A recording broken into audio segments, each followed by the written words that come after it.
Welcome to Honduras This Week online news videocast for Monday, May 5th, 2008.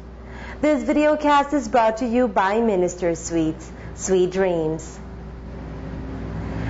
Artist Cesar Ordoñez raising the profile of Honduran art while continuing to produce his own.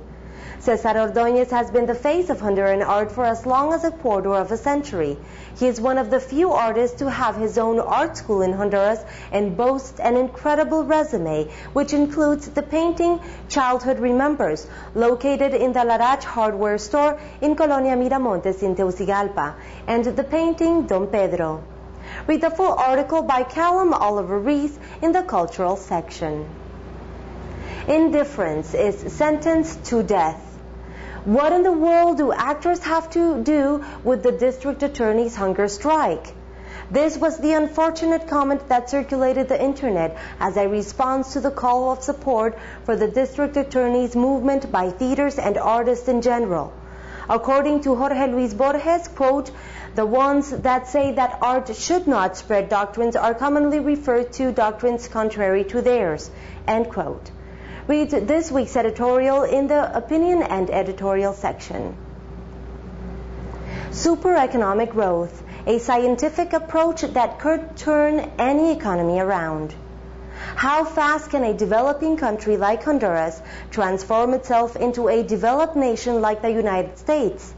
That basically depends on how fast the economy grows. Honduras has grown at about 3% annually over the last 40 years. At that speed, it would need a century to reach the living conditions enjoyed by Americans today. Read the full article by Carlos Savillon in the business and editorial section. Electric bicycle turns heads and saves gas. Canadian Fabrizio Cross designed and built an electric bicycle which he uses almost every day to run errands around the city. He and his wife come from British Columbia. She works at the Canadian Embassy in Tegucigalpa. We recently caught up with Fabrizio to find out more about his gas-saving vehicle. Laura Strait brings us more in the national section. 11 years of service to Honduras. Interview with Rodger Harrison, president of Paramedics for Children. Rodger Harrison has that look about him. You can see it in his eyes when he talks about his organization, founded 11 years ago in the historic village of Copan Ruinas. Paramedics for Children, PFC, includes a medical clinic, ambulance services, mounted village school supply programs, and now the construction of a children's home and daycare center. Read the full story by Steve Yancey in the national section. Chickens coming home to roost. An extremely provocative conversation that is evolving in the United States is one that focuses on the question of whether or not the bad things that happened to the country, such as the attacks of September 11, 2001, are a direct result of U.S. government foreign policies. The mere suggestion that somehow the U.S. caused 9/11 to happen and thus bears at least some responsibility is hurtful to many Americans. Marco Cáceres says more in the national section.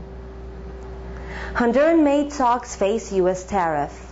The U.S. government will charge a 5% 6-month tariff on socks manufactured in Honduras in an effort to help U.S. domestic manufacturers facing competition for imports as a result of Central American Free Trade Agreement (CAFTA. Only Pakistan imports more socks to the U.S. than Honduras. Read the full article by Todd Ellerton in the business and economic section. This has been your online weekly update for Honduras. I'm Nicole Marder for Honduras This Week Online. Have a great day and see you next week.